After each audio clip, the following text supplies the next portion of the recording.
Good afternoon, everyone. My name is Tom Osa. I am part of the Highlands Chamber of Commerce. We've been helping the local community develop business in the area since 2005. We're very pleased to be hosting another candidates forum. We've been doing this for several years now. We've done it for individuals that have even hopped into state senate over the years. And we've done this in several different communities. We're looking forward to doing it again. We have a good number of candidates that we're looking forward to learning about their opinions and positions on various topics that affect Highland Falls.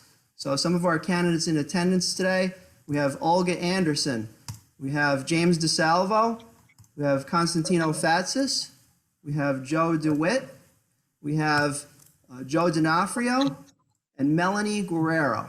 The format is pretty simple.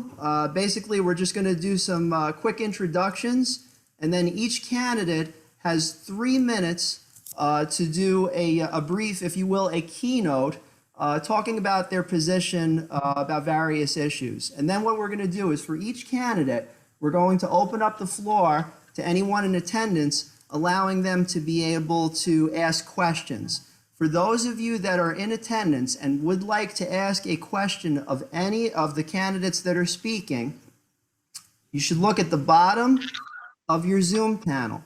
And there should be an area that's either called Q&A or questions and answers. From there, you can ask a question of any of the candidates. A few ground rules. We're not looking to create any controversy or any attacks or anything like that. I will be the moderator of these questions and answers, and I will only field questions to the candidates that specifically have to do with policies, procedures, and vision for how they would like Highland Falls to be now and in the future. So any other questions that fall outside of that realm will unfortunately be, as we call it, sunsetted. So I hope that's acceptable to everyone. And then finally, at the end of the presentation, we're going to have an open question and answer session where any individual that is in the webinar can ask a question that would be posed to all of the candidates. And each one of them will have 2 minutes each to talk about their opinion on that particular question answer. So, quick draw of the straws here. The first individual that we're going to have to speak is James DeSalvo. So James, we're going to start the timer and I'm going to spotlight you. You'll be able to speak for 3 minutes. James, I will put you, I'll send you a chat when we get to the 2.5 minute mark, and then we're going to do a hard stop at the 3 minute mark. So James DeSalvo, please go ahead.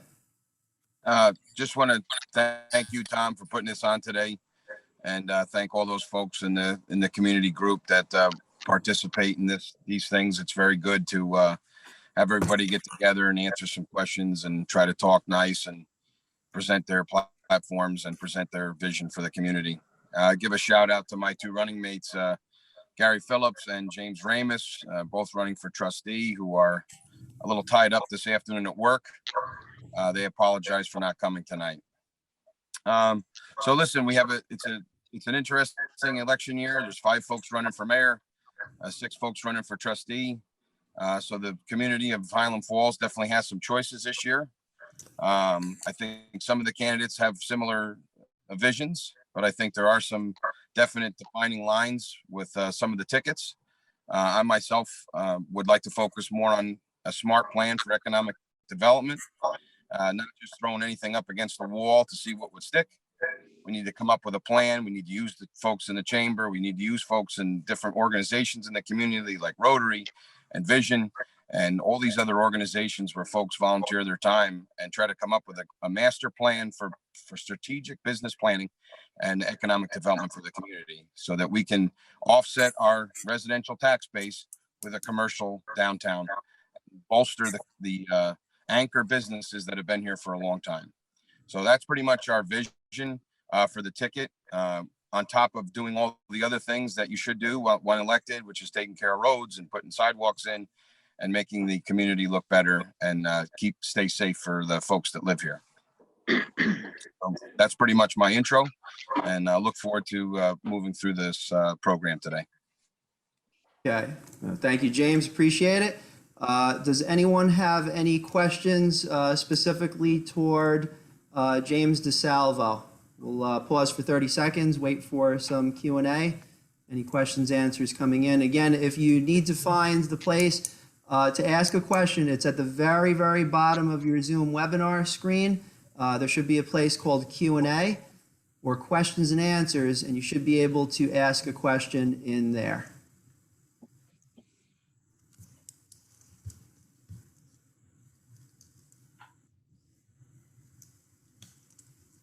Okay, we will wait another 15 seconds.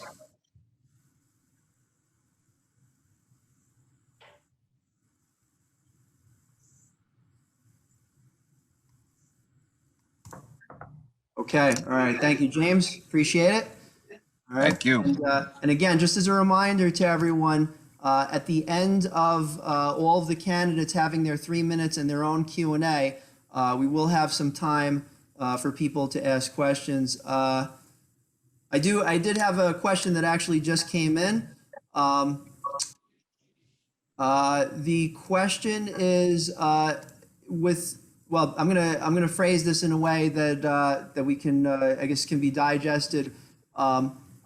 As far as your feelings as the responsibilities of mayor, how much time will you allot toward your role as mayor? I think the appropriate amount of time can be done if you're not a micromanager. I'm not a micromanager. The flexibility of my job as a loan officer at the bank, I do not have set hours. I have a very, very flexible schedule. I'm in Highland Falls a lot, whether it be for closings or meetings or whatever. I do not plan on running for re-election for the school board, which my term is ending, I believe, in May or June.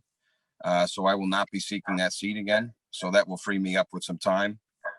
And if elected mayor, I'll probably clean my slate to just focus on obviously my employment, which pays the bills, and being mayor of Highland Falls. So I would imagine the initial 18 months is going to need a big devotion of time, which I am prepared to do. And everybody, whether it be my family or work, has been teed up for that, and we've been given the green light for that. So I will put the absolute necessary time and then some into the job. Okay. So hopefully that answers that question. Right. Do you want if they're looking for set days or times? I could if they want to have a follow-up. Okay. All right. Thank you very much. No problem. Another 15 seconds. Anybody wanted to pop a question in there?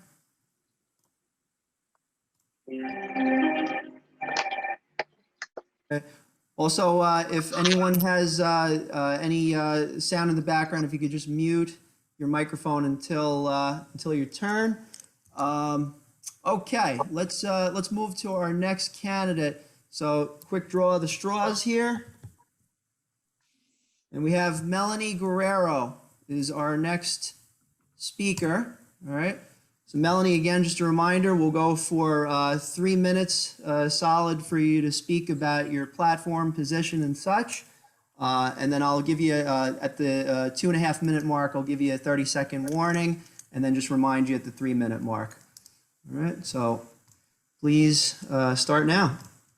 Okay, I think most people already heard my story. We had flyers out there, we had the newspaper out there. So I am a practicing physician. I do work part-time, but I only work 1 week a month, a little bit more when it's needed, it has been needed during the COVID time. I'm an ordinary citizen, never ran for office before. I'm interested in running for office now because my husband and I have chosen Highland Falls as our place of retirement. So we're planning on staying here, and we'd like to be active participants.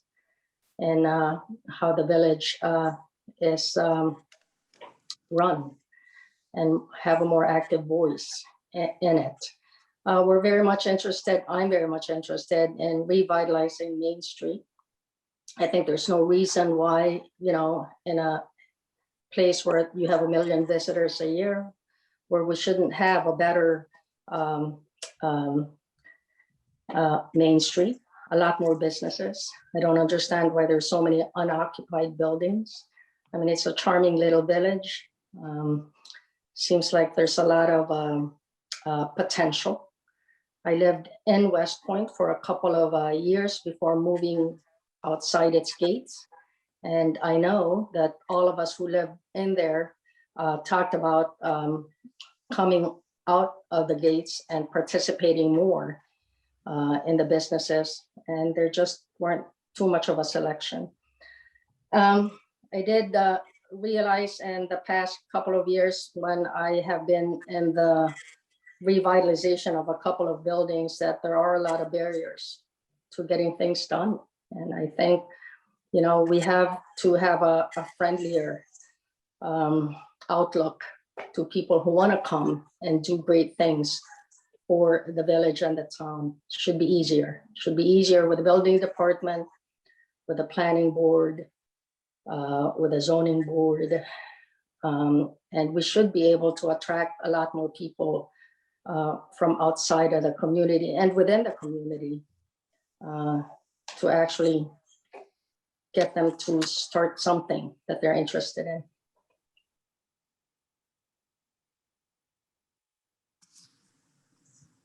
Okay. I know, I'm Any- sorry, I have 30 more seconds, but that's all I gotta say. Okay. So now you have time for more questions. That's all right. Hey, you know, I'm a fan of brevity, so brevity is not necessarily a good or bad thing, but 3 minutes is it can go by quick.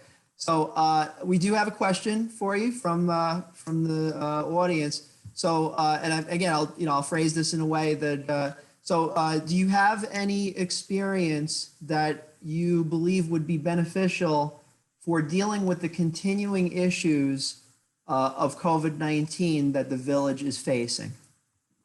Oh, well, that's interesting because it's really a national issue, and I think all the questions are being handled nationally. So from an individual perspective, I can only tell you what I'm mandated to tell you and what I believe as a physician we should be doing. COVID issues with our village, I think the outlook is good. So if you had asked me that question in the beginning, I probably would be very pessimistic. But now I'm very optimistic. A lot of people are getting the vaccinations that they need. Businesses are going to open up. And I think it's going to get better, and for the village as a whole. Okay, thank you. Any other questions for Melanie? Just pause for a few moments.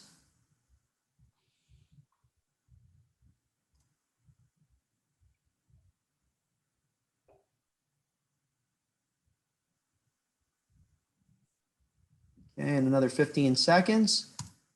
And the only reason why I'm just for each of you as candidates, why we're waiting, 15 to 30 seconds. I know there's that uncomfortable silence, but typically I find sometimes people take a little bit more typing time to write out their question.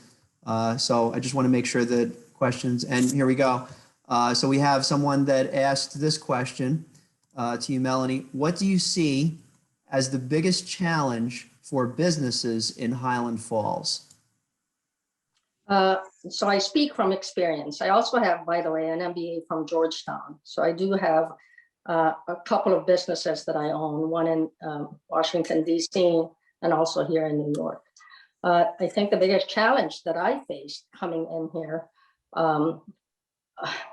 was the building department. The building department and the authorities that have to give people like me who are interested in making the place beautiful, starting something that's good. I just found a lot of barriers and obstructions. So I would like to tackle that and have a voice in it. Okay. Thank you. Any other questions for Melanie? Wait another 10, 15 seconds.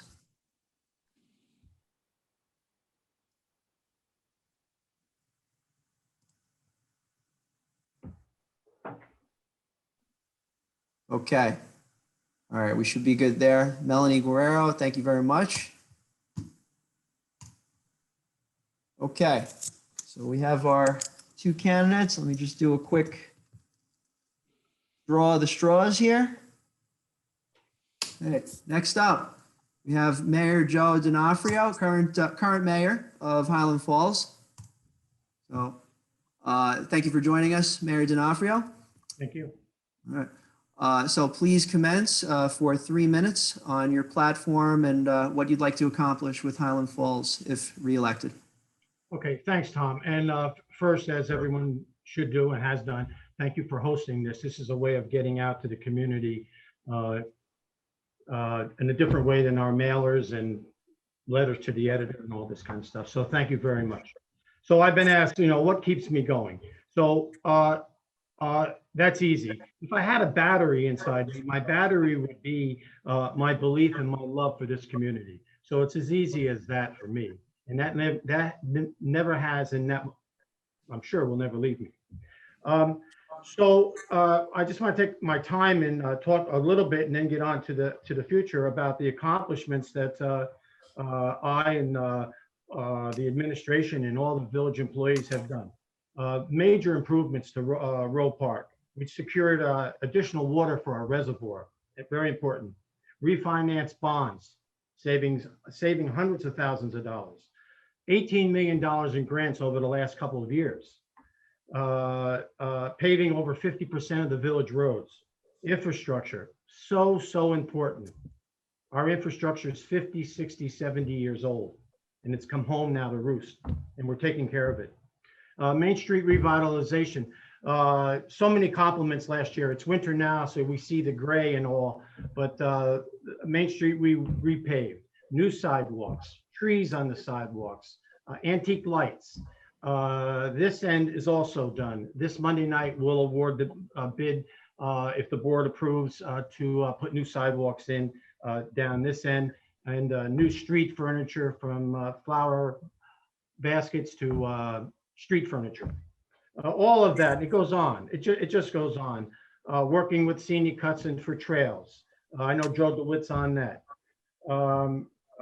Major beautifications. We've stayed under the 2% tax cap every year that I've been mayor. I'm proud of that. In the future, cell antennas on the roof here are being negotiated and will happen this year for better communications. FiOS has sent a plan to their superiors about bringing FiOS in. That would be major if we got FiOS. We will get FiOS in this community. We came up with a way to secure 31 million gallons of more water for our reservoir, so we don't have to go through what we went through this past summer. We're working on consolidation. We've done a lot of consolidation. I could name it if that comes up later on. Drainage in Ondiora Park, Satterley Grove, Cragston. New water lines, Ondiora Park and Cragston. Continue with Roe Park. We want to make I want to propose a picnic grove, if you will, a fishing pier for the kids to enjoy. So We have time on that. I just want to say a quick 5 second. Yeah, time at 3.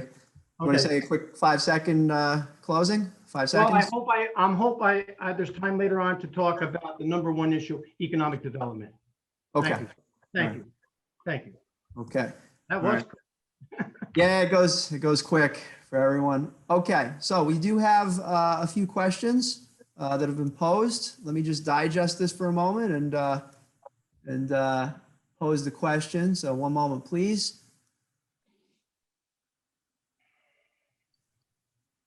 Okay, I think we can put this as pretty much close to as is. There has been much discussion about the police budget. Um, Could you tell us about the facts about there's $200,000 that is not in the current budget, comma, but if approved by PERB after the passing of the budget, it could put the police budget at a significant deficit? Question mark. Okay, so great question. I know it's out there. What was negotiated, if that's the right word to use, the document that, Go ahead, Mayor Joe, if you could. okay, the documents that we have, what was negotiated, when broken down each line, salaries, training, there's a host of areas. I don't have that paperwork in front of me, but there's a lot of different line items. When figured out, which was done in this office, so it's correct, shows that increase over the life of the contract. Now, I have to admit that it's not an accurate number. It is low. It's conservative because it's you can't come up with the total definite amount because you don't know about overtime. You don't know about other areas that change. Just taking the face value of what was negotiated is that figure. And that's all proven. Again, the folks have heard this. The paperwork is here. Don't take my word or not take my word. Come in and look at the paperwork that we have here and you'll see. Thank you. Okay, thank you. We have another question. Why have we not consolidated Highland Falls and Fort Montgomery governments, police, and other entities yet to save taxpayers' money? Well, that's a pretty big question. Why haven't we? I think the community over the last many years has chosen to do it piece by piece by piece. We've done recreation. We've done building department. We've done assessor's office. We've done planning board. We've done zoning board, the court system. All of those were two departments. All of that has been done. I'm probably forgetting something. Now it's come up again. Some folks say it comes up every election cycle. That is true. That's not a misstatement. But that's where we're at. And if the board approves, which my board has not approved yet, bringing in a consultant to do police, just to see what the numbers would be, there has to be an evaluation done. By bringing in a company doesn't mean that we're going to do it. It means we have to evaluate the dollars that are spent. We have to evaluate the existing structure. We have to evaluate options, review all the options. I am, so you know, and everyone is not, and that's fine. We all can have our opinions. I am definitely for a full-time department. Now, as you know, Fort Montgomery has a part-time department, and they have a part-time chief. And that works. I guess it works for Fort Montgomery. I'm sure it does. Otherwise, they would change it. But we need a full-time department with a full-time chief. And that's, if we can do that by not skipping a beat on safety. See, as the mayor, that's my number one issue. I have a lot of number ones, but that's the number one, if you will. Okay. I don't want to lower the safety of this community. And again, a full-time department sprinkled with some part-timers for when full-timers take off, helping to keep the budget down is the way that I would like to see the community go. Okay, thank you for that answer. We have another question. How do you see the concepts of inclusion, equality, and equity fitting into your vision if elected to another term as mayor? Okay. I hope this is the correct, the answer. It's my answer. Number one, when this election is over with and within 1 month, I'm going to call every candidate, whether they won or they lost, every single candidate to a meeting. And let's talk about how to make this community. I don't own all the great ideas. We all have them. I want to hear from everyone. Not only hear from everyone, all those that win, all those that don't, I want us to work together to make those things happen. That's exactly what's going to happen within 1 month. And I believe the folks that are here, I see the doctor here. I agree with you that we have to be more friendly. I'm friendly, you're friendly. I met you soon after you came here. But our building department, our planning board, our zoning board have to be a little bit more friendly. And help people achieve what they're trying to achieve. You've done great on Main Street, but I know it wasn't easy. So thank you for what you did, and I agree with what you said. Equity and what was the other word? Equality. We only have like about 30 seconds left, Okay. so if you could just say a quick. So I can't do it in 30 seconds, but listen, I hope economic development comes up, because that's the part of my answer for equity and helping people. But real quick, I'll just say to you that I've asked West Point, this is called Highland Falls Jobs, Highland Falls Works. I want to see over the next 5 years, the $7 billion, not million, $1 billion that West Point spends. It's on the drawing board for new buildings, et cetera, to hire local residents, a % of local residents. And this is my letter to West Point asking for that. Thanks, Tom. Sorry. Okay. All right. Thank you very much. And for those of you that are still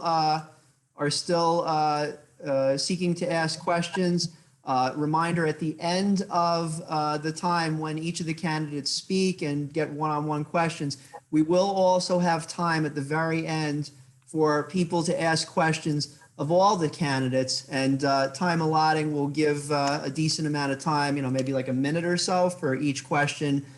It'll really be dependent on how many questions come in. So keep those questions coming, and we will continue forward. Let's just do another quick draw of the straws here.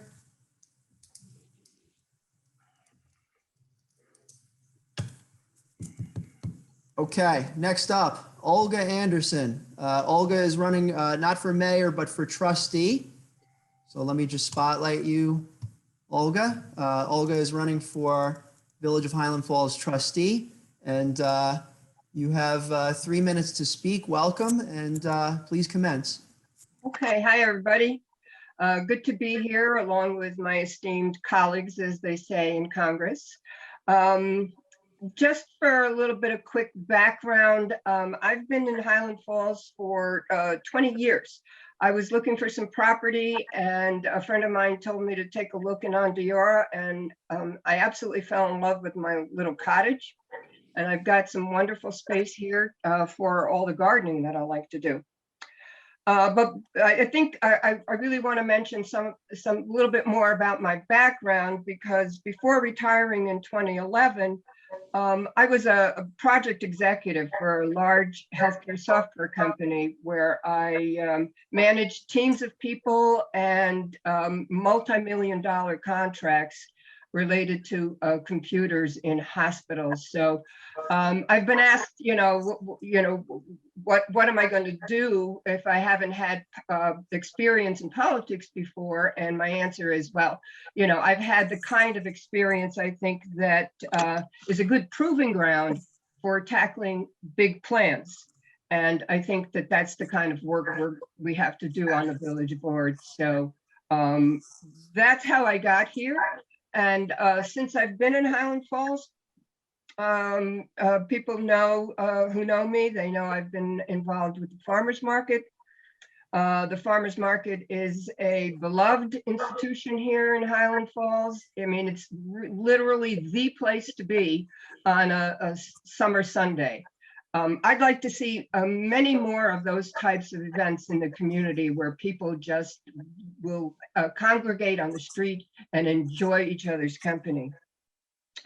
So I'm very passionate about the environment, and I think I'm not just passionate about it for us today to deal with our issues today, but I think it's critical that we deal with these things for a healthy and happy future for our children and grandchildren. And I'm running for a seat on the village board to lend my voice to the many other people who are working for the betterment of this community. I think we all want the same thing. We want to create a sustainable community where our environmental and our economic and our social needs are understood and met. Well, how do we do that? I think the way we do that is by taking a thorough inventory of what we have, of where we are, and understanding of what we need to do to fill the gaps. I think we need to bake a plan that looks at the, sorry? A 3-minute mark. We need to bake in a plan that looks at the cost of meeting these needs, not just for 1 year, but maybe for 5 or 10 years. And so we can't operate the village on the fly. We have to plan and we have to execute. So let's talk. Okay, great. Thank you very much, Olga. All right, and we'll open up for questions. We also have one of the candidates just arrived. I'm trying to work through to get you added on as a panelist. So please hold on while I do a Q&A. I have a question from the audience to Olga. You have been a force for change in Highland Falls in the past. What are some other projects that you have in mind? Well, a lot of the projects that I have been working on are really driven through state-sponsored programs, through clean energy communities and climate smart communities. So we're really using those programs to kind of organize ourselves in pursuing projects. We just had a local law passed at the town level for community choice aggregation, which is sort of allows the community residents to form a buying club around their electricity, and that should result in lower costs and greener energy. So that was a really important initiative for us. And we work hard on promoting electric vehicles. Again, the state is supporting the installation of electric vehicle charging stations. Again, they had that funding before, they've brought it back. So it's a lot easier for the village and the town to go ahead and install more charging stations. I know I have an electric car, and that charging station in the municipal parking lot is like used all the time. It would really not be a bad idea to get a second one installed, and now's the time to do it. So there's a number of programs around waste reduction that I'm involved with. If we reduce our waste, we have to spend less money carting all that stuff down to Rockland County. And make no mistake, that's expensive stuff to cart. We're running out of landfills in this state. We have to be smarter about what we consume, what we throw away, what we recycle. So, those are some off the top of my head environmental progress. But I think in terms of the board, I'd like to see us really update our master plan so we can actually look at what we need to do over the next 5 years. I'd like to get through all of these consolidation talks and land on an outcome. Either we do or we don't, or we take baby steps, share services. What's it going to be? Let's get through the churn and land somewhere. I think we have now a community center. I'd like to see us develop comprehensive community programming for that community center. We can definitely work with the town on that, but I think that the village can take some initiative on that as well. I'd like to see us work more closely with the town and with West Point. We can work more closely even with our neighboring communities on various programs.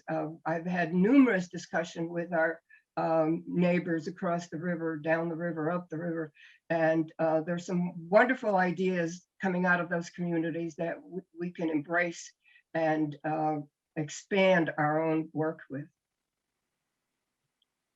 Okay. We have several questions for you, Olga, that came in. And for right now, it's 4:35. Let me just do some calculations here. So we'll go until 4:38 and 40 seconds. So I'll just give you a heads up when we're going to. So I'll go in linear order here.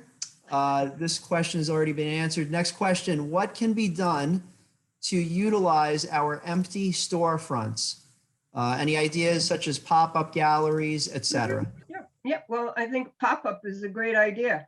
I've actually talked to some folks about that. We have the art walk coming up. We have talented artists in our own community. We have space. The concept of pop-up storefronts has been very effectively used, like in New York City. We can learn from that, and we can do these temporary spaces where various people can get together and test out their business ideas. We can have like, as I was saying, in conjunction with Art Walk, let's get our artists together and do a pop-up gallery where they can show their work. It could be for a month or 2 months during the Art Walk, or it may turn into something a little bit more permanent. The same thing with other business ideas. Maybe somebody's got an idea for a boutique or some kind of pottery thing. You know, I think we can work with our landlords, our business, the owners of the buildings, and perhaps work out situations where they would support temporary installations that would give entrepreneurs an opportunity to test out their concepts without necessarily going broke. So, I mean, the pop-up ideas, I think, are very simple ones that we could pursue for, storefronts. Okay. All right, thank you. We'll go right on to the next question. What plans are, and we have about 1 minute and 15 seconds, just so you know, what plans are ongoing for using the empty elementary school? That's a wonderful question. I love that.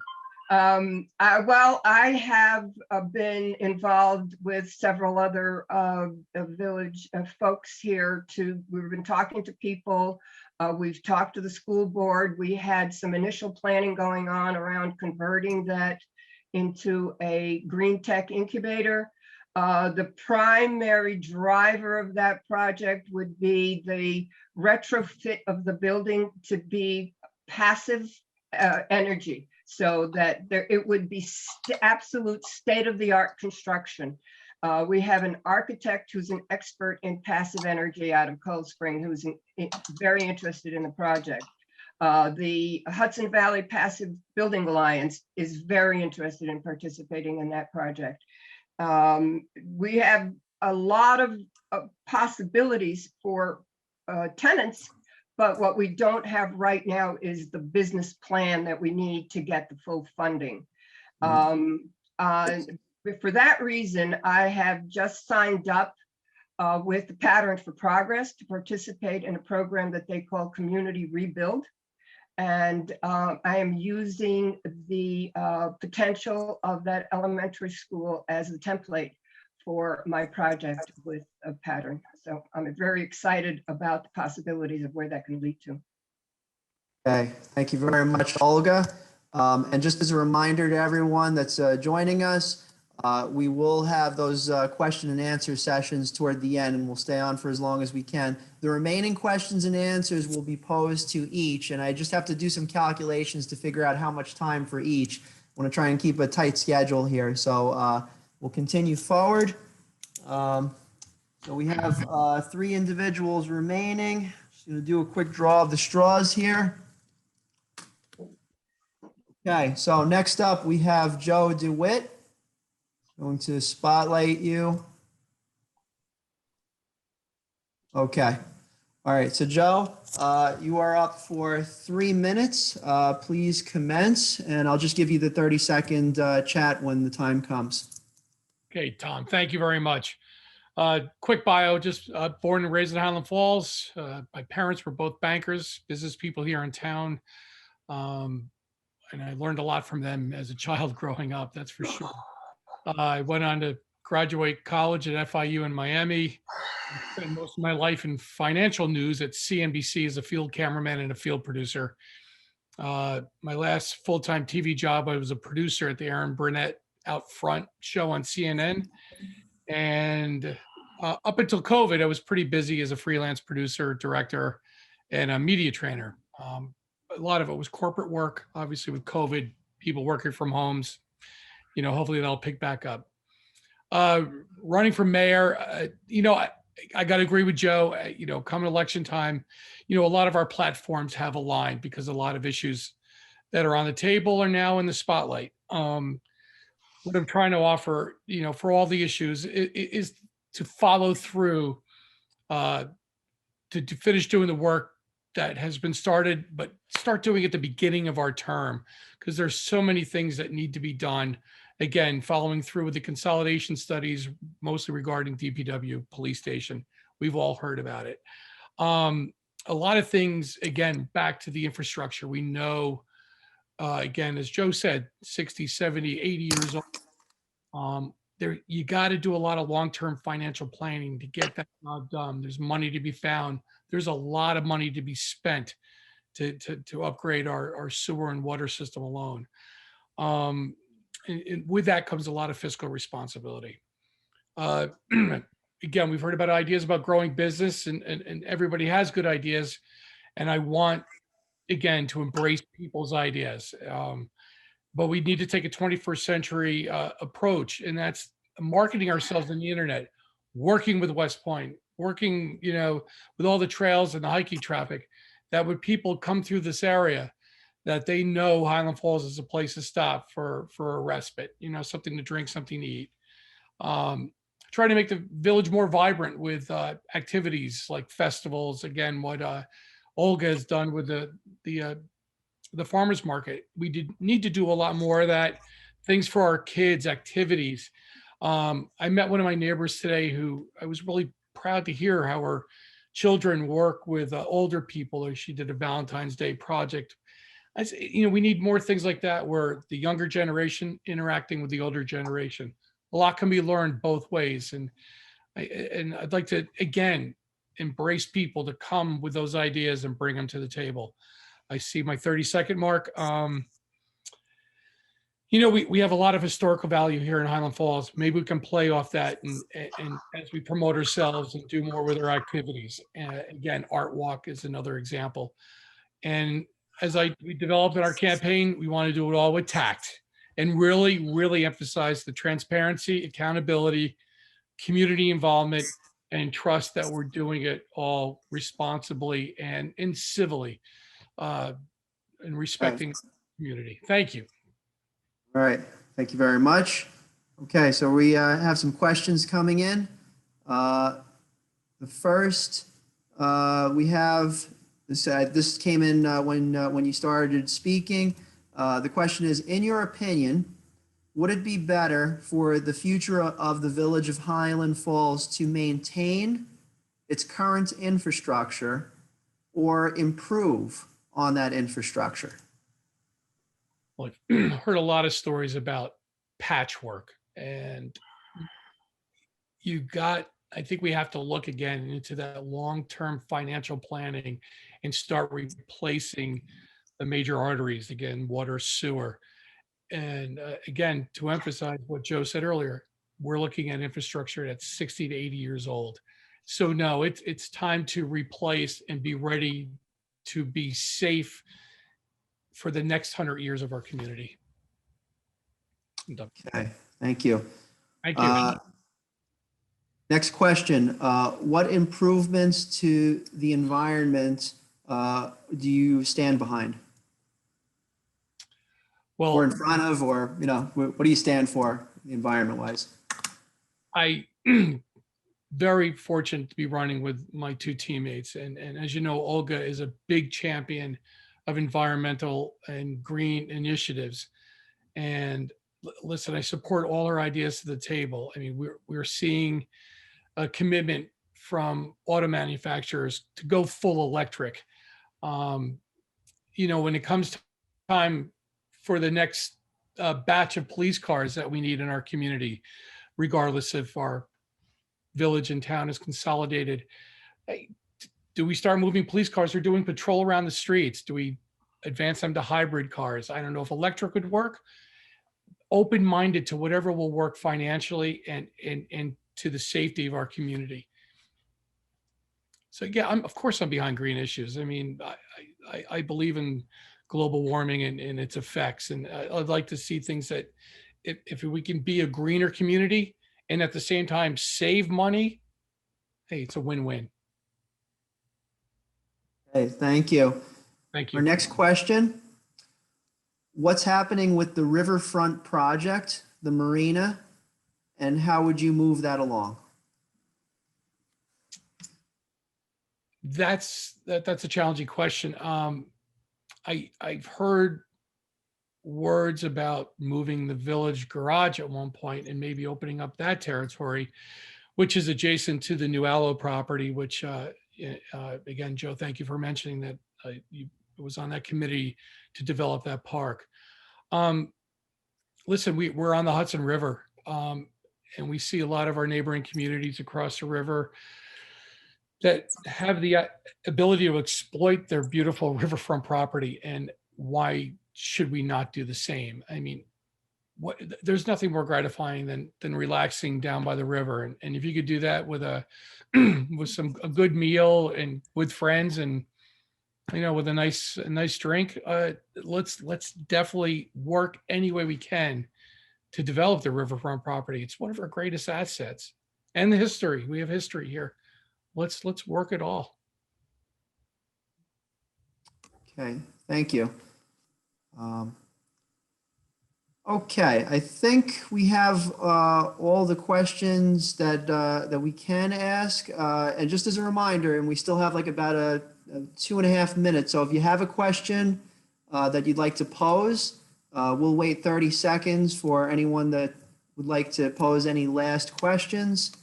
And again, as a reminder, just to everyone, at the end of this session, what we'll do is we'll have time to ask questions to all of the candidates. I still haven't figured out exactly how much time each candidate will be allotted. I'm thinking anywhere between 30 seconds and a minute, but certainly I don't want us to all stay on until midnight. So we'll try to figure that out. We'll take it as we go. So another 15 seconds, and if there's no other questions, we'll just commence to the next. We have 2 candidates remaining.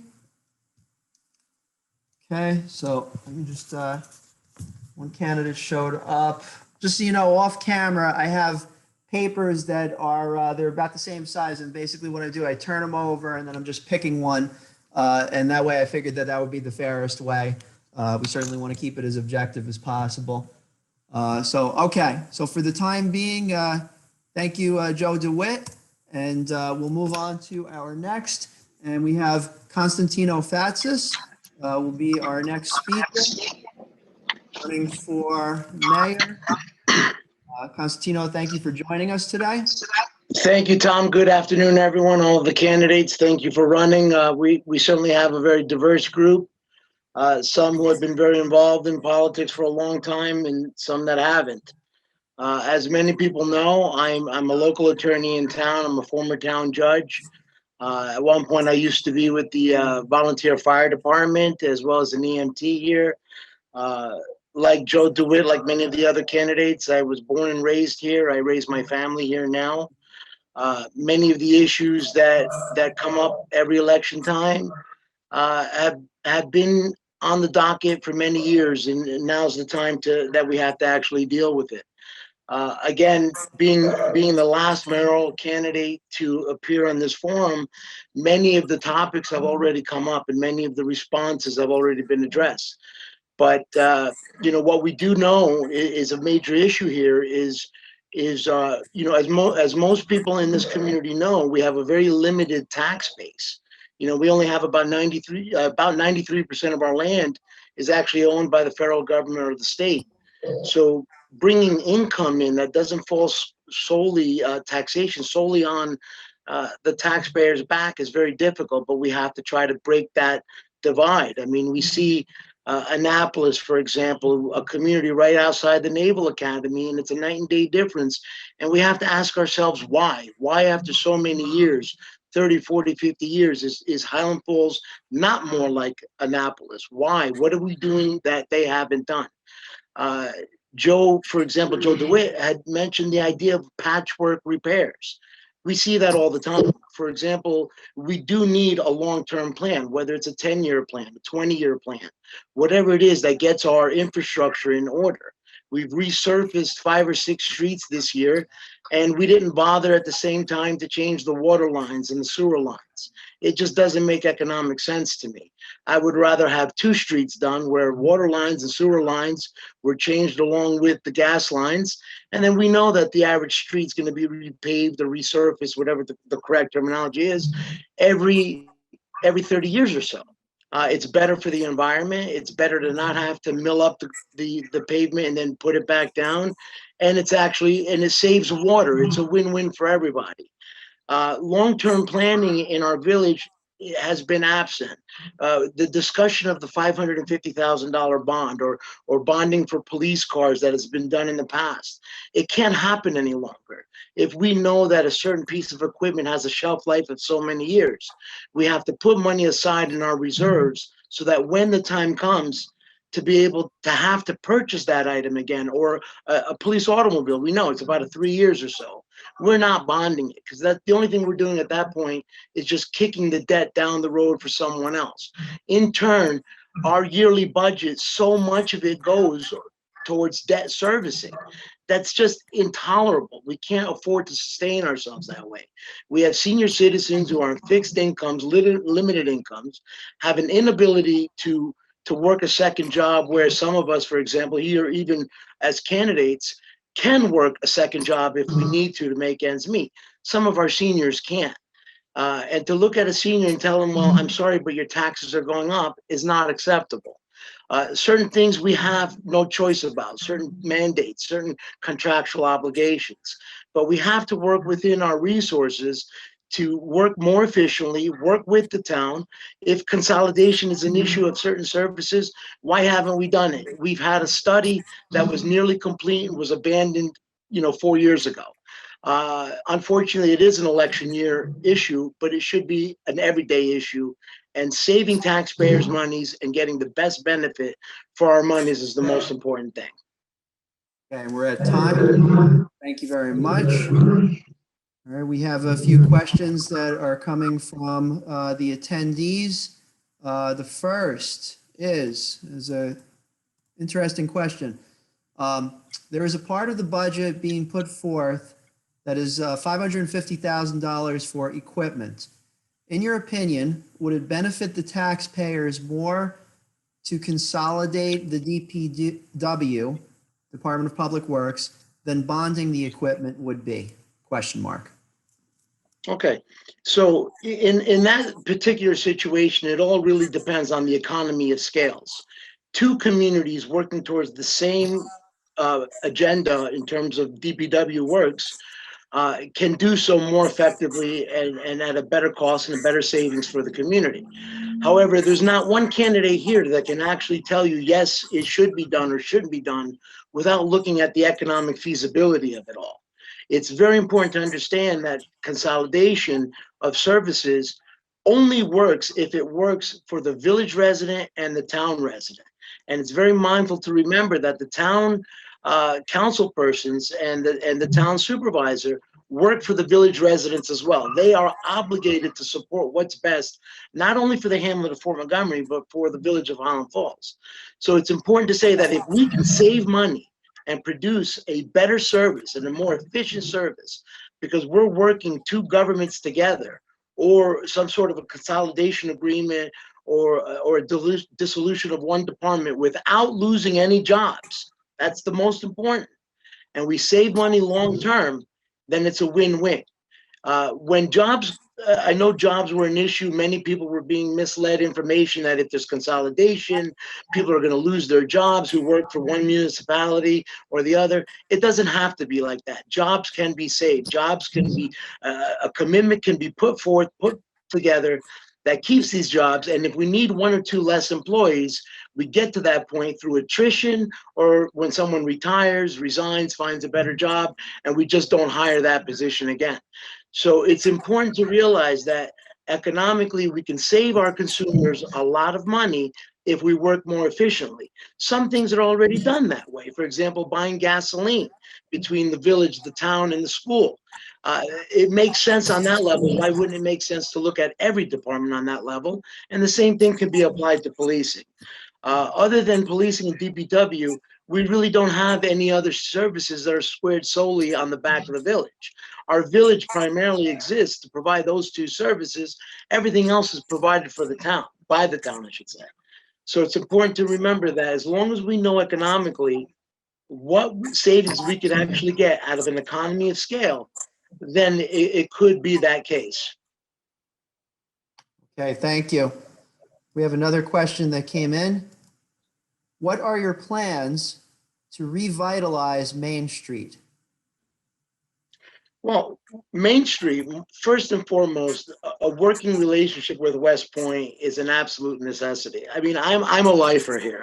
I've been here my whole life, and I understand that there was a lot of resentment for many years regarding West Point.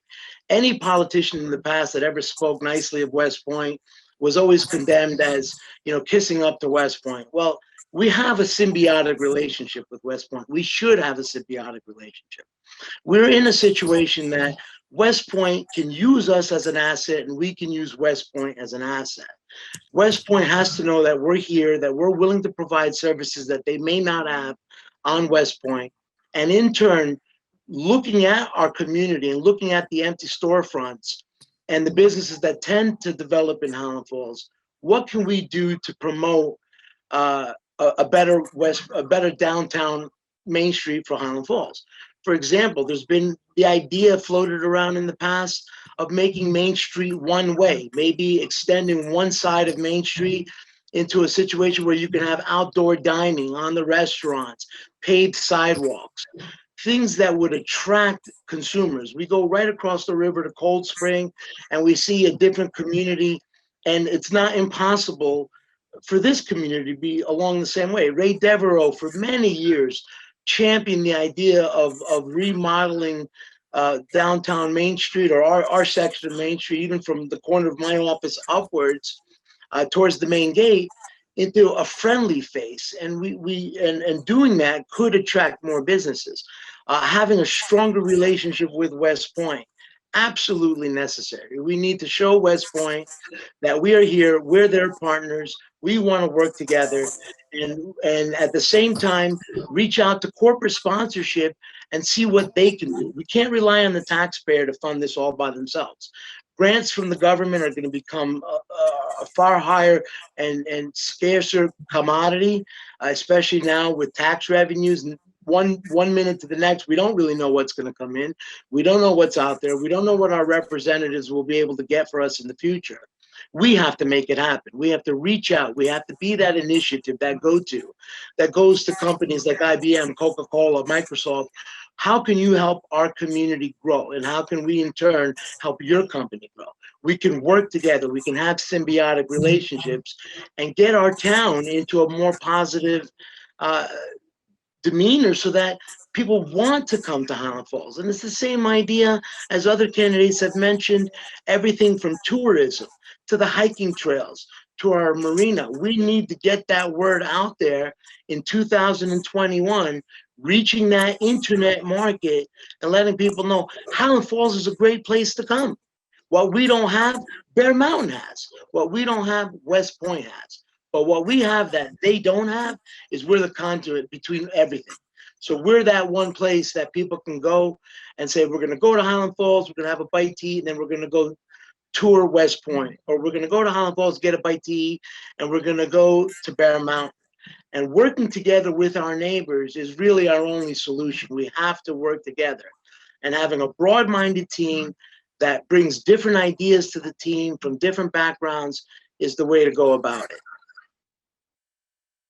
Okay, very good. That's right up on the time that we have allotted for questions and answers for Mr. Fatsas. Constantino, thank you for joining us. and we're going. Thank you for having me, sir. Okay, so we have one more candidate to speak. There's one remaining. So Mervyn Livesey is here, and I'm just going to enable spotlight on you. Mervyn is running for trustee, I believe. Am I correct in that? That's correct. Okay, all right, very good. Thank you for joining us today.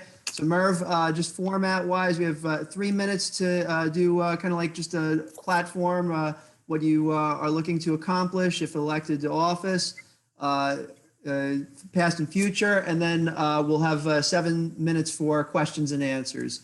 So please commence now. Okay, first, welcome to Man Cave here. My name is Mervyn Livesey. I'm a lifelong resident of the village, actually of the town of Highland Falls. I've been in the village of Highland Falls for probably about 22 years now. I'm a member of the Town of Highlands Ambulance Corps, the 4th of July Committee.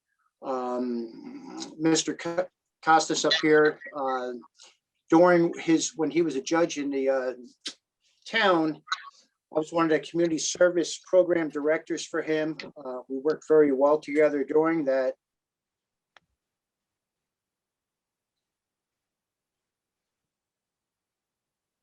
I believe we have a bit of screen freezing there. I'm gonna have a problem with this. I've been having a problem trying to sign on and all of that so far. Is it frozen now? It's going on and off. It's going on and off. Mhm. There's two options. We could keep on going, try it. If not, we can, I don't know if there's a dial-in number. You could call in and just, you wouldn't be on camera, but you could speak. We could reset that 3 minutes for you if you'd like to call in and speak.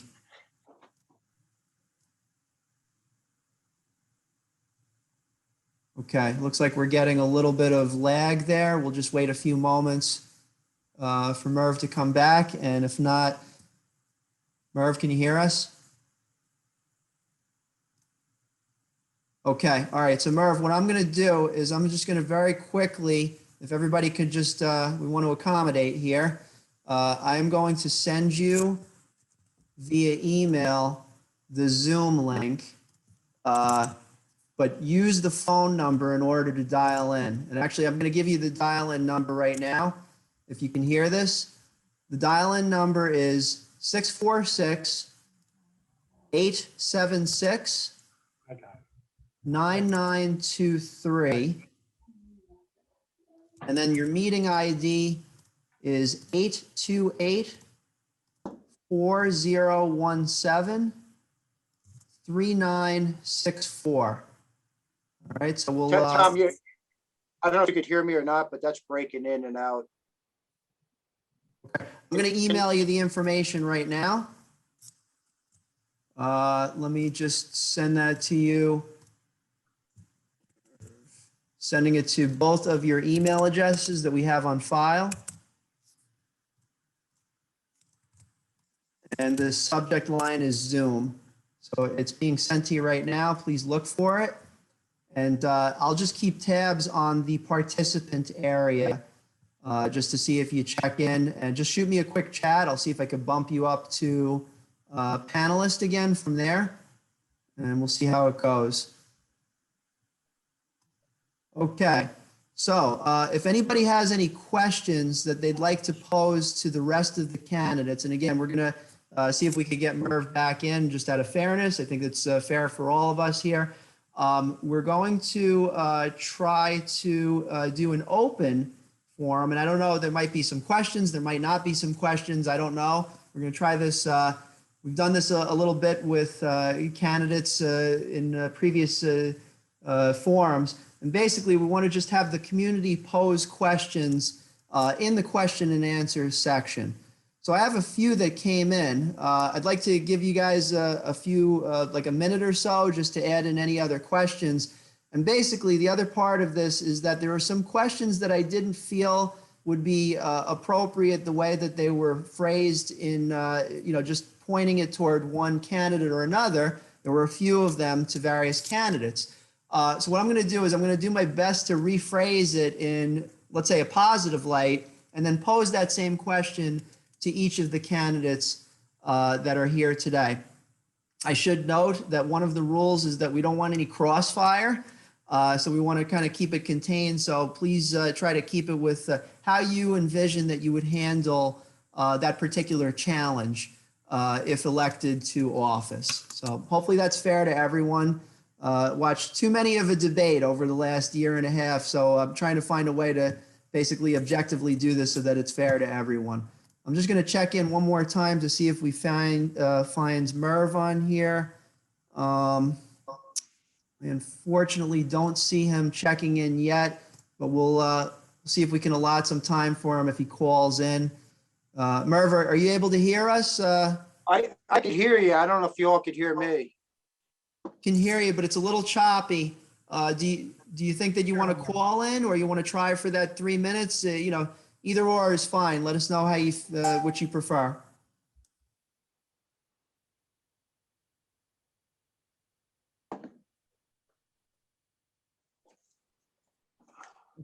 Okay, so I think what we'll do is we'll come back to Merv when the time is right. Hopefully he can join us again. So let's go into the Q&A section of our time here. So we'll start with the top question. Now, several candidates did receive this question before. I'm going to go in the order that we had for each of the candidates. I'm just going to go right down the line. Let's give it 1 minute per candidate to answer this question. So the first question is, what improvements are you planning to make to the environment in our small little town? And we're going to start with James DeSalvo. Please go ahead. Thank you, Tom. Good question. I think it would be important to elaborate and expand a green committee. And I know I was involved in this with the county when I was in the legislature. There was a green committee, and have a committee come back, task the board, whether it's the village, town, school, with a task, and come up with a completion time frame, whether it be, as Ms. Anderson said, more electric car installs, or the potential for solar paneling on municipal buildings if we can do it. But I think a central green committee, an enhanced committee, where there's a chairperson, where they meet regularly with either the supervisor and the mayor to come up with ideas, to come up with a plan of action, and to execute it. I do think there is some definitely low-hanging fruit that we could probably go after. I know on the village board now, we did put that one charging station in, and I think it was a big hit. It does cost residents money because the village does pay for that electric. So I think if we were to add more, we'd have to come up with a system where folks paid for it. Okay, thank you very much. Next up to answer the question, again, what improvements are you planning to make to the environment in our small little town? And next up, we have Melanie Guerrero. Okay, well, I'm very pragmatic, so I'm a practical person. I'd like to start with cleaning up what needs to be cleaned up. The water is very dirty, so that needs to be cleaned up, and the infrastructure has to be changed, just like Joe DeWitt had said. For the environment, I think that's just a basic necessity that needs to be improved. But if we had all the money in the world, I'd like to bury all the power lines. And that's it. Okay, right. Thank you very much. Same question to Joe D'Onofrio. What improvements are you planning to make the environment, to help the environment in our small little town? Okay, so again, support solar panels, whether that's on village buildings or getting grants for individual homes. That's out there. The car charger, we have 2 of them together at the north end across from Sacred Heart. Olga's right, they're used a lot. Probably could use 2 more somewhere. We're involved with the climate control, New York State Climate Control.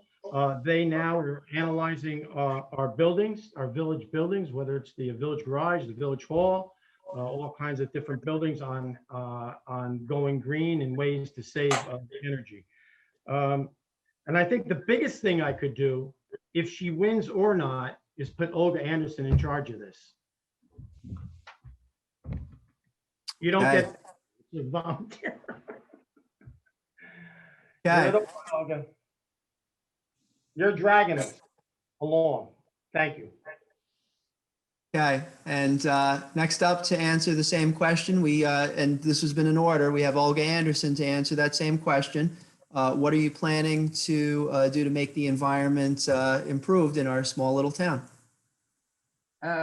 Well, like I said before, I kind of, with our environmental committee, we have a Town of Highlands Citizens Environmental Advisory Committee that we really pretty much follow the guidelines from New York State's Clean Energy Communities Program and Climate Smart Communities. Those are really, really excellent roadmaps that can drive local programs. And this year, they actually do come with a pool of money.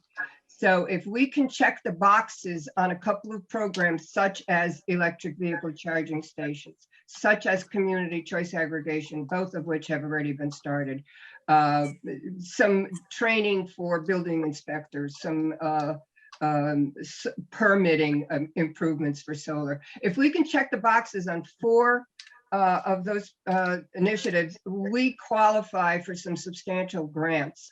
If we go and pass at the town level this new New York Stretch Energy Code, we can qualify for tens of thousands of dollars in new grants. So I would say we just follow that program. It's a great guideline. Okay, thank you. Same question to Joe DeWitt. Let me just see if oh, here you are. Okay. A lot of people on my screen here. Okay, so to Joe DeWitt, same question. What improvements are you planning to help the environment in our small little town? I gotta concur with Joe D'Onofrio. Olga is definitely go to the source of great information. Again, the idea, as I've stated before, is talking to people with good ideas. I obviously do not have all of them, but the idea is to bring teamwork into the governance. And what more can I say than what Olga just said? All those initiatives. I go with her plan, and I would look to her and any others who have good ideas to learn more. I'm going to leave it at that. Okay, thank you. Next up, same question to Constantino Fatsis. I'm going to spotlight you, and same question. Just a note, just check to make sure that you're unmuted before you start speaking. Same question, what improvements are you planning to make to the environment in our small little town? Well, I would actually begin with Village Hall. I think everything that you do has to begin in your own backyard.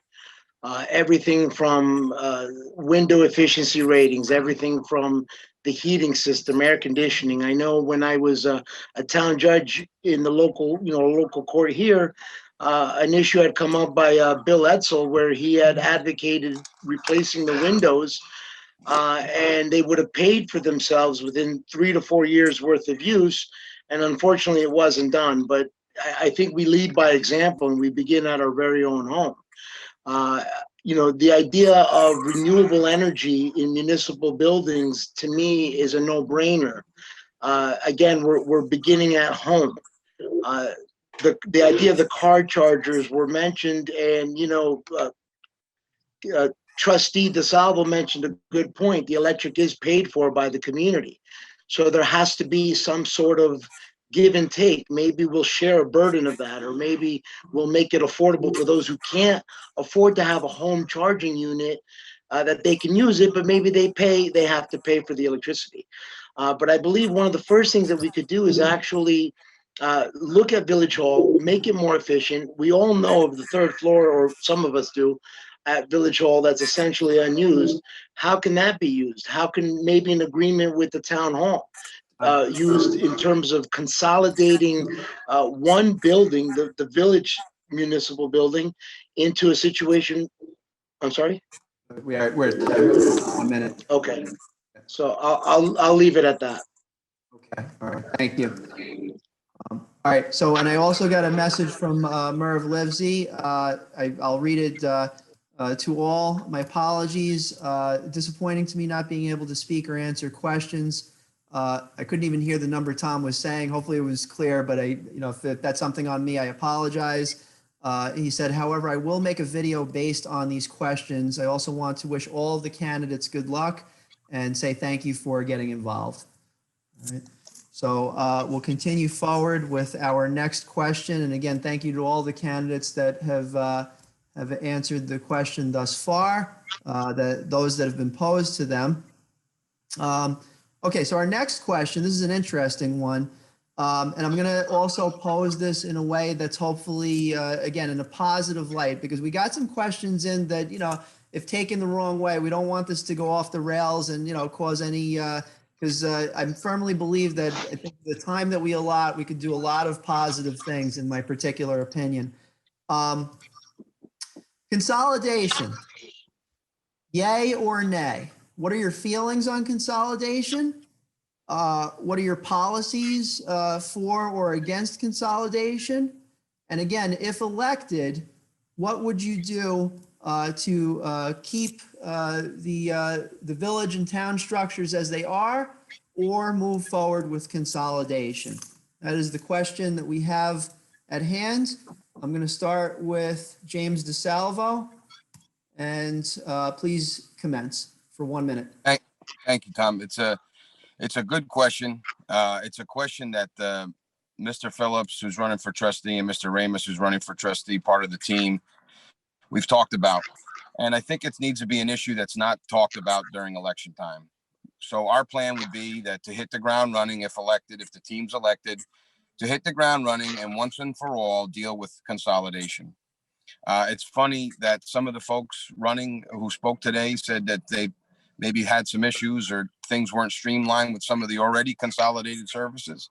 So there needs to be more communication. And I think I've heard some of the candidates say that today with the town, and the communication between the town and the village needs to be better.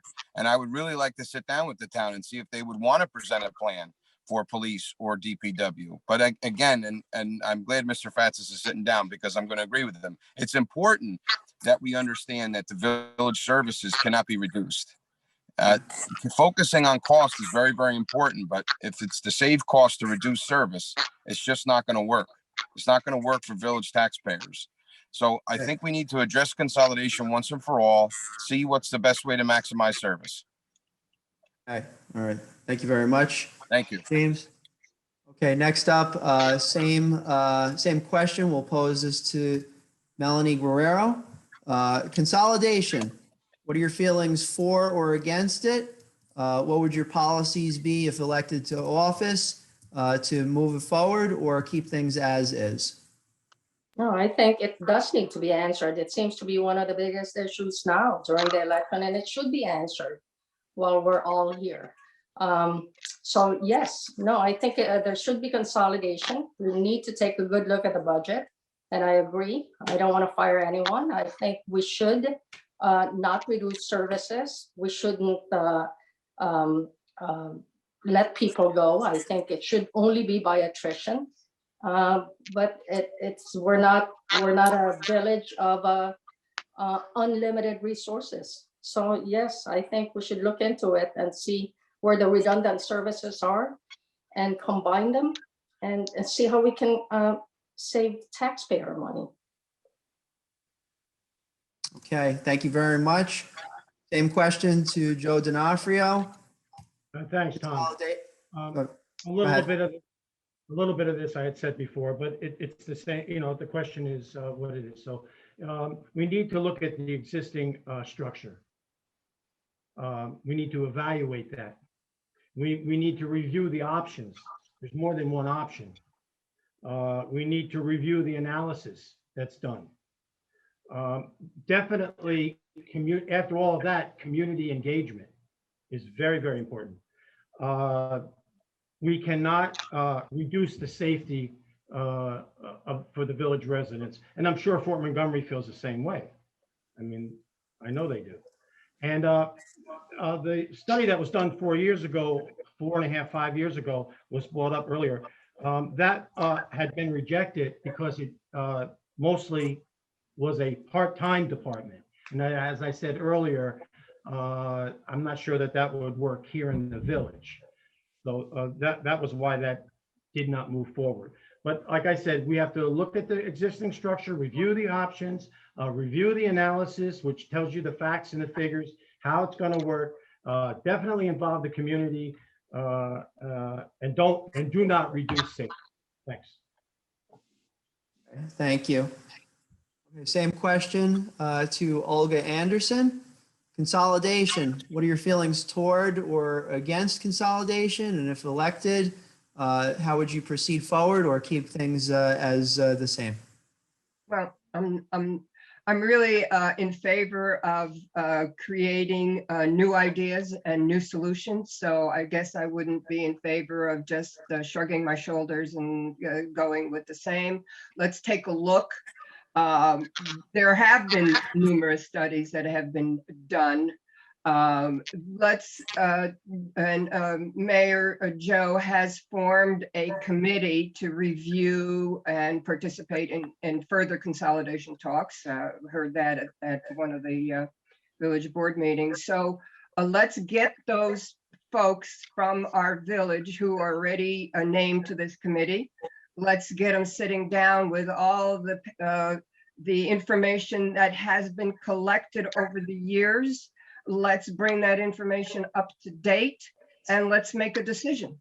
Let's not keep this hanging out there as a question for each and every resident. That is the one constant. So let's just finish the review. You're right. Thank you. Okay, next up to answer the same question, we have Joe DeWitt. Joe, same question. Consolidation, what are your feelings toward or against it? And would you keep the same structure if elected to office, or would you move forward with different procedures? Well, having been one of the last to answer this question, you've heard all the right words across the board.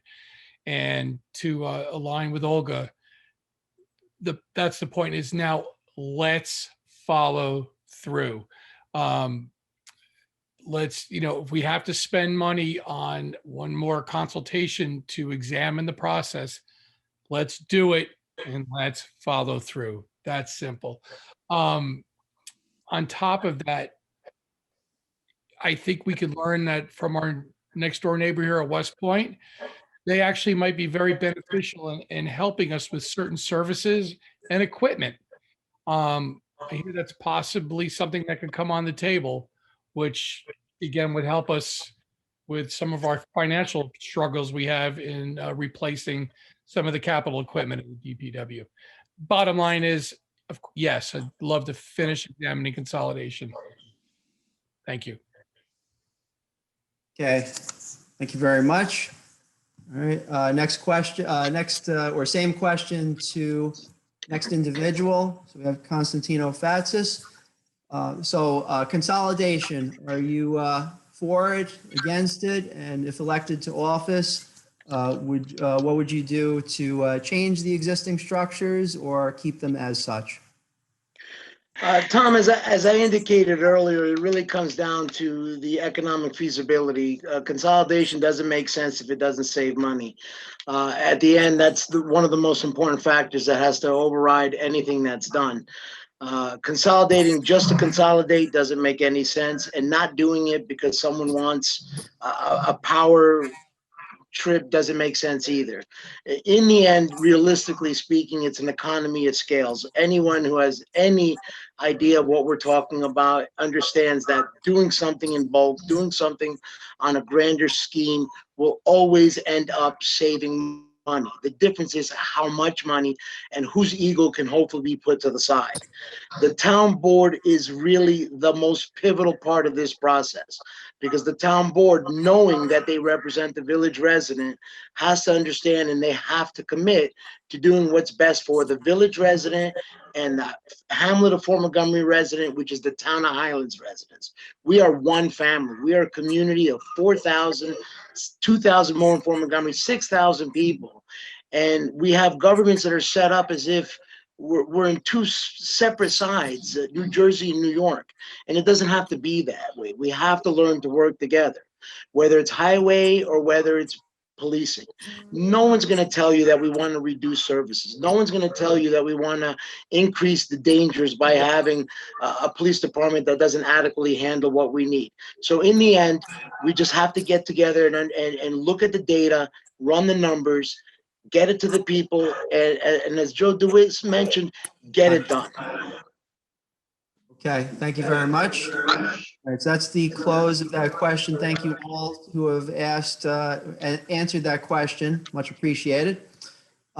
We actually have one other question that, again, it came in as just kind of the way that it was posed. I wanted to keep it objective, but I think I can put this in a way that we can, we could just put what our opinion is on it. So, if elected or re-elected to the office of mayor or trustee, how long would you like to serve ideally? We'll put that to our first candidate, so James DeSalvo. Put you on. If elected to office, how long would you like to serve for? Thanks, Tom. Good question. Right now, the term for mayor is 4 years. My plan would be to get in, see where we're at, see what kind of plans we would like to put in place. As I mentioned before, when we started this a little while back, I really want to try to get a strategic economic development plan, because I think even though we want to talk about consolidation and all these other potential things that we have been talking about for a long time, a real economic development strategic plan is the way we can offset residential tax base. So that would be my main focus. And if I can get that done in 4 years and set it up for some new blood to come in, then that could be a plan. If we can't get it done in 4 years, then a second term is needed. Then we would approach that at the time. The plan is, and as Mr. Fatsis says, there's no ego here. We need to get in, do the work of the people, get things better, and then move it on to the next new set of eyes in some of these positions, because that way you have energy and you can move the community forward. Okay, thank you. Same question to Melanie Guerrero. If elected to office, how long would you like to serve? I think there should be term limits, whether it's a village or the nation. And that being a politician should not be a career. It shouldn't be a career for anyone. Okay, it's a platform to get good things done for the people. And then once your term is done, hopefully you did great things. Okay, thank you very much. Same question to Joe. I guess as the incumbent, if re-elected to office, how long would you like to serve? 4 years. Okay. All right, next up, Olga Anderson. If elected to office, how long would you like to serve? Well, yeah, 4 years. That sounds about right. I really am much more interested in seeing younger folks come on board and lead the village into the future. So let's do what we can now, and then let's the younger folks take over. Okay, thank you. Tom, can I step away for a moment to let Merv Livesey in? Yes, yeah, if you'd like to, we want to accommodate Merv, so. All right, so we're going to next, Joe DeWitt. Joe, if elected to office, how long would you like to serve? Definitely, Tom. I'm not looking to run for any other position. The elected mayor, I will follow it through. And I definitely want to get through the first 4 years. And if the position warrants more, listen, I like Jim DeSalvo said, we'll examine at the time. But right now, I'd just like to get in and get things done from the beginning, get a positive term served, and then we'll assess down the road. I'm not capable or willing to do it for 20 years, but I'd like to see positive things for the village be done, and I'd like to see that through. Okay, thank you very much. And Constantino Fatsis, same question to you. If elected to office, how long would you like to serve? Well, Tom, I think the guiding force behind that is if we're able to determine the consolidation of services issue, everything after that is more ceremonial in nature in terms of being a mayor. The goal here would be 4 years and have consolidation of services determined. No answer at this moment without having reviewed the data. But if we're not dealing with DPW and we're not dealing with the police issues and we have those services consolidated at that point in time, I would welcome the next mayor to come in and deal with it as they see fit. The issue of what Dr. Guerrero said so eloquently is, we need term limits, and even if it's on this, if we can't do nationally, because there's a lot of interest for people not to want to do term limits, we certainly need them locally. There's no reason to have somebody serving more than 2 terms under any circumstances. If it didn't work the first 8 years, it's not going to work the second or the third or the fourth or the fifth term. So with that being said, I believe we really need to fixate. One of the first things that I would want to do is set in place absolute term limits and do everything possible with whoever's willing to work with me to determine and finalize what we can do with consolidation of services. If those issues are attained within 4 years, there's no reason for me to stick around. There's no reason for anyone else to stick around. That next person can come in and keep passing the mantle, new ideas, fresh ideas, and I'll sit back and I'll deal with raising my children. This is an issue that's very important. We should not look to being, the Village of Highland Falls mayor for our own gain, for stepping up to a different platform. We have, we're at time. All right, thank you. Okay. All right. So thank you everyone for answering that question. Let me just see if there's any more that we have. Actually, so Merv was able to hop on camera here. So Merv, what I'm going to do is let's start with the question that we posed to everyone. And then I'm going to give you that 3 minutes to just speak your platform, and we'll go from there. So let me spotlight you. Okay, so Merv, the question that's being posed is, if elected back to office, how long would you like to serve for? Well, if elected back to office, I'd certainly like to serve my whole term and continue on. The importance of right now maintaining a position on the village board is extremely important to me because we have a lot of projects that we're moving forward. We have a lot of projects right now that we would like to start beginning. So that's very important for me just to continue on. Okay. All right. Well, thank you very much. All right. So let's just take a quick, I think that we're done with the open question and answer section. I'll leave the Q&A open for a little bit longer. Why don't we do this? We got some time. I said 5:30 publicly, but we have some extra time just in case. So let's start. We're going to go in reverse order now. We'll start with Merv.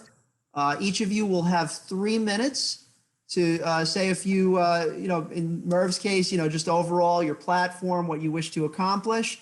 And then for everyone here, we'll go in reverse order the way that we had before. And please just state whatever final closing thoughts you have before we end today. So Merv, we'll start with you. We'll start for 3 minutes and you can commence starting now. Okay, first of all, I'd like to apologize to everybody. I had some difficulties with my computer at home, so I won't make this long because I want to be fair to everyone. You've been patient enough. So I'm a lifelong resident of the community here. I've gotten involved with a lot of organizations. I'm part of the Ambulance Corps, the 4th of July Committee. I've always had an outreach for the community's concern here, especially on affordability in this community. For right now, for myself and for the team that I'm on, Community Strong, that's one of our priorities right now is the affordability for the homeowners of the community and also for the people that are renting apartments in the community. We all know that the budget that we have right now, that we just had a couple of days ago, in my opinion, it's a good budget right now. It is right now 17 cents per thousand, which would make a $200,000 home. It would raise about $34 for the year. That's it. Moving forward with the police department, I know there was questions on the police department, my feelings with the police department. With the new contract that's in process right now through PERB, we don't know what's going to happen with that contract. But as I said in a video that I did make, our taxes will go up. We have to be able to say all around for all the departments, we have to keep affordability in the community. By keeping affordability in the community, we have to have some cuts. Cuts, sometimes it's the hardest thing to say no. But right now with the COVID going on, the situations in New York, the financial part, businesses right now, we have to be able to say, hey, listen, we can't do that. Let's keep moving forward. Let's tighten up our belts here and see what happens in the future. Also, there was another topic that was brought up here, Tom. I heard about the $550,000 for the DPW. This is another thing where equipment, yes, is very important. However, when we have equipment right now, we need to have an expert go in there and take a look at that equipment to be able to say to us, yes, it needs to be replaced. Yes, this will last you the next couple of years, which is what I'm hoping, because right now we cannot afford to spend $550,000 on a bunch of new equipment, which is going to be about $100,000 a year. Yep. I'm over my time. Is that what No, you still have 20 seconds. Okay, so we're over. We don't want to go into that area of what is that budget going to cost us. Right now, like I said, the priorities is the families to be able to afford living in this community. There's a lot of people out of jobs, and that is on the table right now. That is our concern. Okay. All right. Thank you very much. We will go on to our next. Okay. So again, reverse order, just 3 minutes, kind of just closing thoughts for each of the individual candidates. First up, we have Constantino Fatsis. You have 3 minutes. Please go ahead. Thank you, Tom, for this opportunity to give my closing thoughts here. As I've indicated throughout this entire forum, it's important during this tough time more than ever to have leadership in office that understands the community, understands our concerns, understands where we're coming from, but at the same time understands and has the courage to make the tough decisions that are going to be necessary. As Merv indicated, you know, we have a Christmas wish list sometimes, but we can't always pay for that Christmas wish list. You know, $550,000 bond doesn't affect your budget per se this year, but it adds to the debt overall, it adds to the debt service overall, and we're kicking the can down the road, and it's just something that we can't really do. And we have to ask ourselves, why haven't we been doing this? Why haven't we been putting money in reserves in every area, in every section to offset? You know, it's understandable that you may bond for certain items that are just too large to handle in one particular year, but there should be contingencies, reserve budgets that handle these matters. And I'm not sure why it hasn't been done, but it doesn't matter why it hasn't been done. What I can tell you is that if I'm elected to the office, it will be done. And if reduction of certain services that are discretionary have to be done in order to keep our seniors in their homes, that they've worked 30, 40, 50 years and have been lifelong residents here, then we have to make those choices. Everybody wants to shake hands and hold babies and make everyone feel good, but we can't always do that. We have to look at each other in the eyes and make those tough choices and say, we have to do these things because our community is not going to move forward. The most important thing, and I brought this up in my interview with MJ the other day, or last week, I should say, is that, I graduated high school from here in 1989. I'm a 16-year-old kid. I look around now, I've been back here 15, 20 years. I have like 5 classmates that are still here.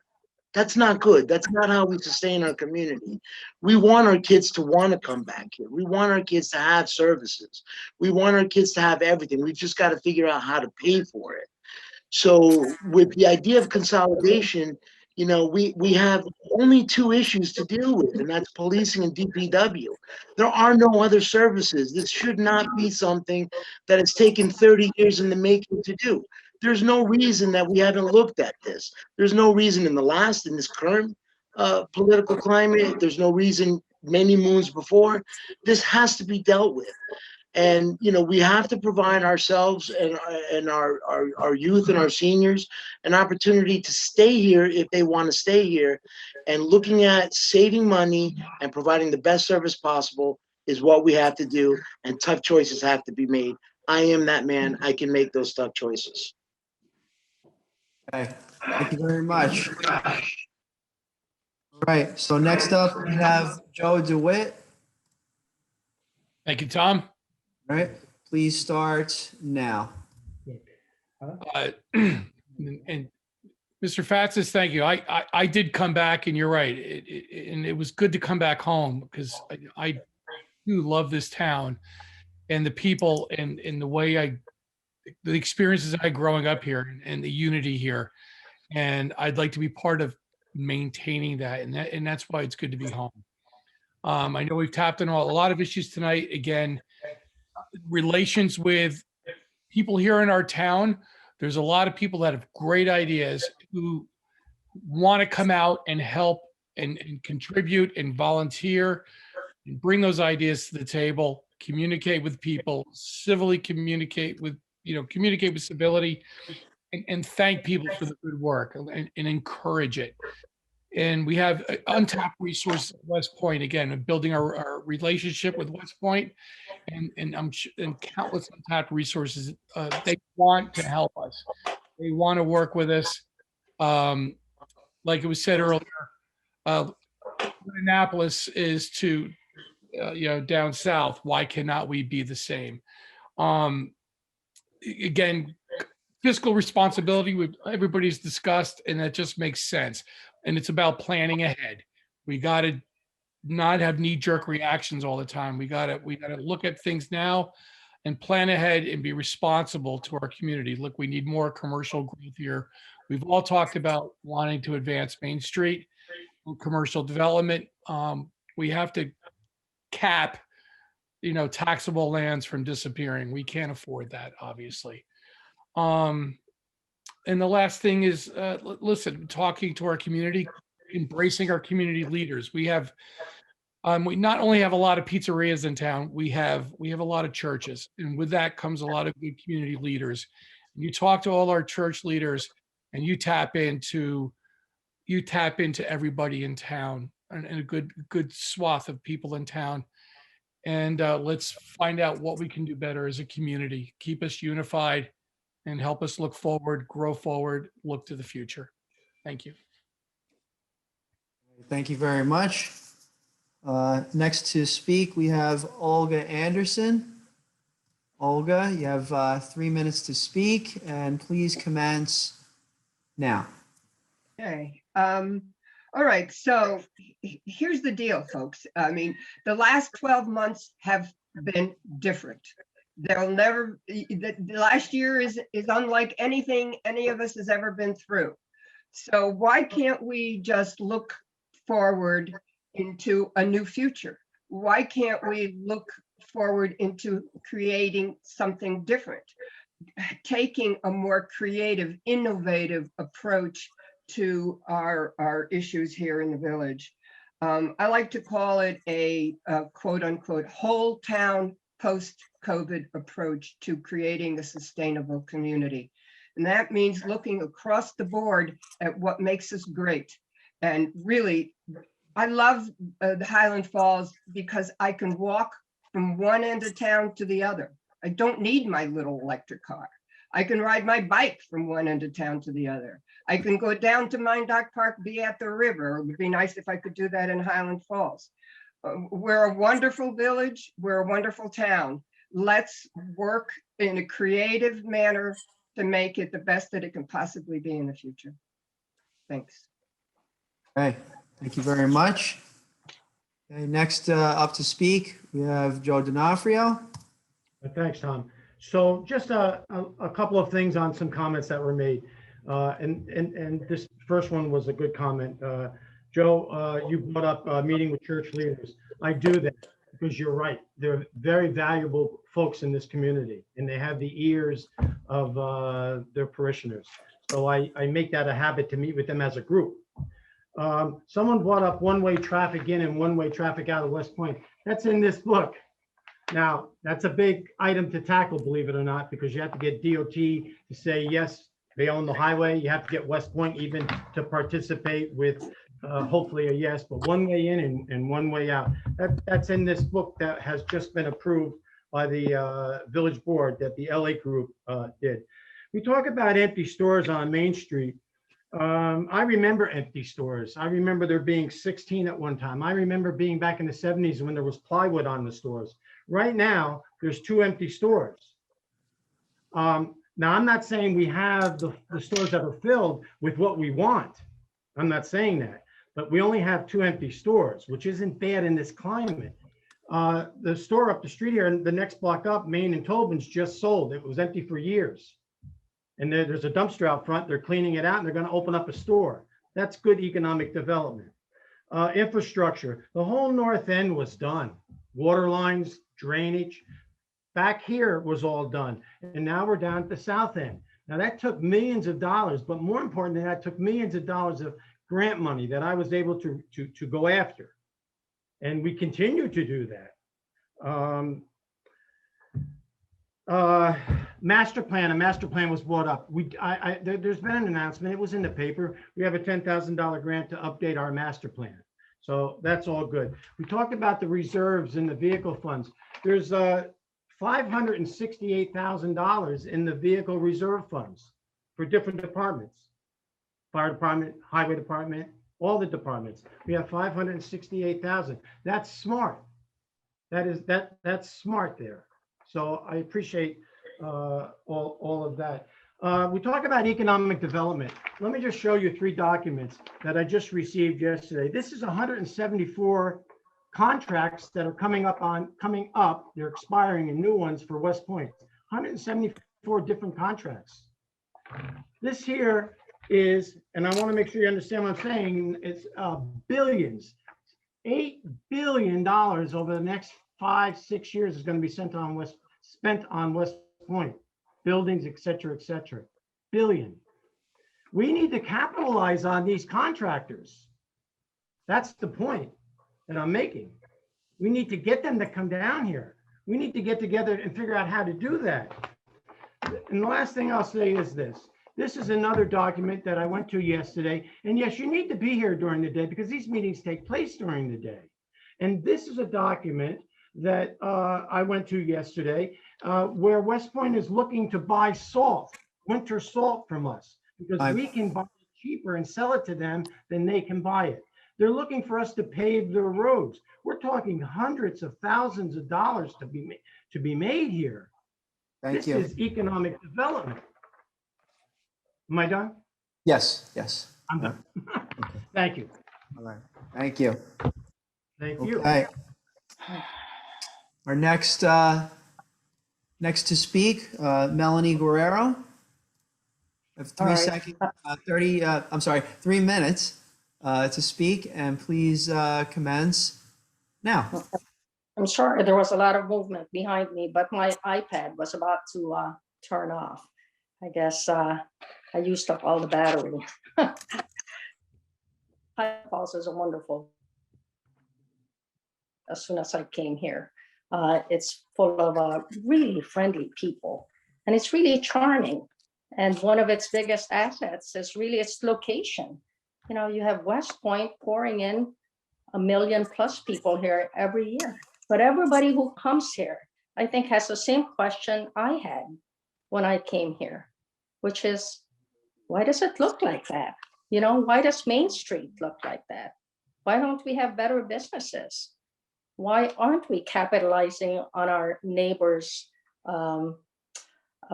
strengths? West Point is a big source of strength. So I think, unfortunately, the only answer I can come up with is that the leadership needs to improve, right? We need good leadership. You have to be practical. I'm a very practical person.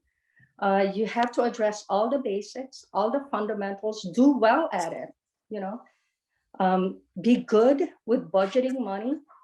And really, you need to have a good sense of community, which is doing it for the betterment of the village, not for any individual, not for yourself, not for your friends, but for the betterment of the whole village. And I'm prepared to give my time and effort to make it so if I'm elected.